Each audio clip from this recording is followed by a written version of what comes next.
Hey guys, I hope you've been well. Over the weekend, I had the pleasure of participating in the 23rd Tilted Shed 12-hour game jam. I live streamed the jam on Twitch. The day before the jam, my team members all messaged me saying they weren't going to participate in the jam. This really bummed me out and almost got me to step out as well. But I was determined to make another game, so I showed up anyway and was partnered up with 3 audio guys. Jacob, who's one of the guys that stepped out the night before, realized that we didn't have an artist, so he joined in the jam to fill in the artist position.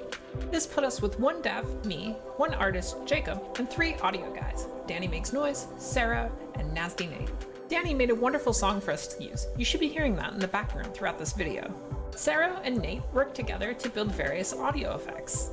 Again, the format for this jam is a Mad Libs. Our initial 2 randomized words were useful and windmill. I selected a Mad Libs template and got to filling out the words from the list of words that I had to choose from. The result is this. I love to play windmill. All the birds in my community know how to play. The rules are simple. First, you must tap the heart as it becomes useful. Some strong beer helps out, but in the end, the one with the most useful hearts wins. Knowing that I had a lot of audio to implement this jam, I thought it would be best if I made a rhythm game. My initial idea was to cross Flappy Bird with Guitar Hero. Hearts would fly in from the right, and the player would have to control the bounce of the bird to collect the hearts.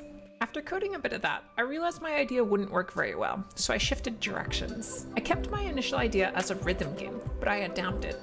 The hearts continued to scroll from the right to the left, but I added lanes for them and the player. The player could move up and down the lanes. I added a bar that fills up as you collect hearts, sort of like Dance Dance Revolution. The higher your combo, the faster it fills. If you miss a heart, the combo breaks and the bar drops. If the bar is emptied completely, you lose. There really wasn't a win condition. We had the idea to make a stage that was the length of 1 song, but time really kind of prevented this. So I kind of just looped the music and kept it going, much like an endless runner. As part of our Mad Libs' beer, we decided to add a combo booster for when you collected that beer. There is no punishment for missing a beer, so you should always go for the heart before the beer and only collect it when it's reasonable. I wanted to add obstacles as well, to increase the difficulty. But again, 12 hours is really not much time. If I had a second developer, this would have easily been possible. The result felt a little bit like a 2D, side-scrolling audio surf. Given our tight time constraint, I didn't have the opportunity to align the beats of the hearts with the beat of the music as planned.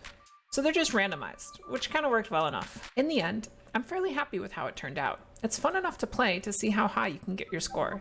Because I added multiple keys for input, W and S, up and down, space and shift, left and right click, a strategy appeared where you could double or triple skip lanes if you needed to go a far distance to collect a heart or some beer.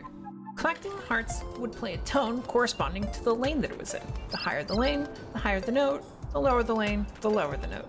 I added some juice to the hearts with color and particle effects. This really drove home the when they are useful part of the Mad Libs. You guys can download and try out the game yourself on my itch. Please let me know how high of a score you get. Special thanks to my patrons on Patreon. You two really help drive my motivation to continue working on things like this. If any of you would like to see your name here and support the creation of more games, content, and assets, please consider supporting me on Patreon. Be sure to check out my live stream on Twitch, Wednesday through Saturday, 1 p.m. to 7 p.m. Pacific. If you like my work and you would like to use some of it in your own projects, head over to my Unity asset store. I recently released a super cool new shader pack. Join my Discord. It's full of talented developers who are open to answering questions and providing feedback.